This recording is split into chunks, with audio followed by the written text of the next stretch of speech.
Pemirsa, hari ini genap 1 tahun pemerintahan Prabowo Gibran menjalankan tugasnya. Ya, telah banyak capaian penting ditorehkan melalui program-program yang menyentuh langsung rakyat.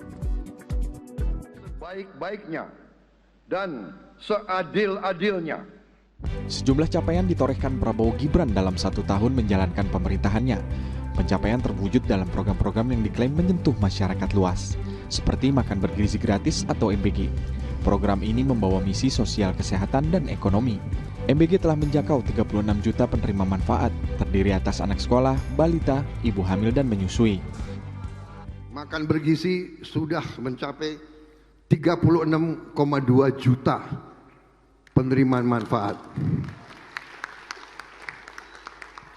Artinya bangsa Indonesia, artinya negaramu, pemerintahmu sekarang mampu memberi makan kepada 7 Singapura.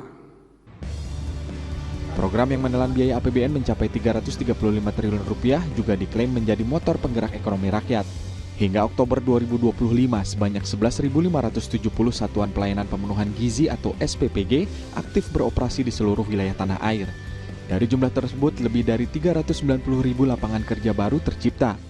Meski begitu, dalam perjalanannya MBG menuai rintangan. Data Badan Gizi Nasional menyebut 6.457 orang keracunan MBG mulai Januari hingga September 2025. Program lainnya adalah penyelenggaraan sekolah rakyat. Melalui Kementerian Sosial, sekolah rakyat memberikan kesempatan pendidikan bagi anak-anak yang pernah putus sekolah atau tidak pernah mengenyam pendidikan formal. 165 sekolah rakyat di seluruh daerah telah berjalan dan dijadwalkan akan diresmikan secara bertahap pada akhir tahun. Bantuan langsung tunai atau BLT kepada 35,4 juta penerima yang akan dicairkan hari ini juga menjadi salah satu capaian pemerintahan Prabowo Gibran. Dana yang akan digelontorkan total 30 triliun rupiah. Jadi intinya sesuai keinginan Bapak Presiden, jadi dalam 3 bulan ini, Oktober, November, Desember, akan ada tambahan bantuan langsung tunai kepada masyarakat yang berada di desil 1 sampai 4. Itu jumlahnya 35 juta, 40 ribu penerima manfaat, keluarga penerima manfaat, yang artinya itu mencakup di 140 juta jiwa. Tak hanya di dalam negeri, Indonesia juga terlibat dalam upaya perdamaian konflik Hamas-Israel. Presiden Prabowo menghadiri konferensi tingkat tinggi perdamaian Gaza di Sharm el-Sheikh, Mesir, mendorong gencatan senjata di Gaza yang menjadi langkah awal menuju perdamaian antara Israel dan Palestina.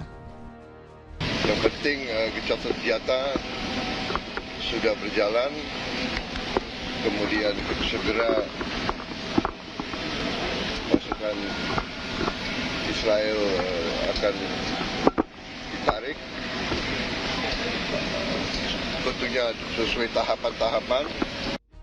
Terkait kinerja pemerintahan Prabowo Gibran, hasil survei Poltreking menyebutkan 81,5% responden percaya pada kinerja Prabowo Gibran setelah 1 tahun masa kerja. Sementara soal kepuasan, 78,3% responden menyatakan puas dengan kinerja pemerintahan Prabowo Gibran. Secara personal, bagaimana penilaian terhadap kinerja Presiden, tentunya Prabowo Subianto sebagai Presiden, itu gabungan sangat puas dan cukup puas adalah sebesar 78,3%. Tentunya evaluasi arah kebijakan dan kinerja akan dilakukan pemerintahan Prabowo Gibran dalam sidang kabinet sebagai langkah menyempurnakan program-programnya. Tim Liputan melaporkan.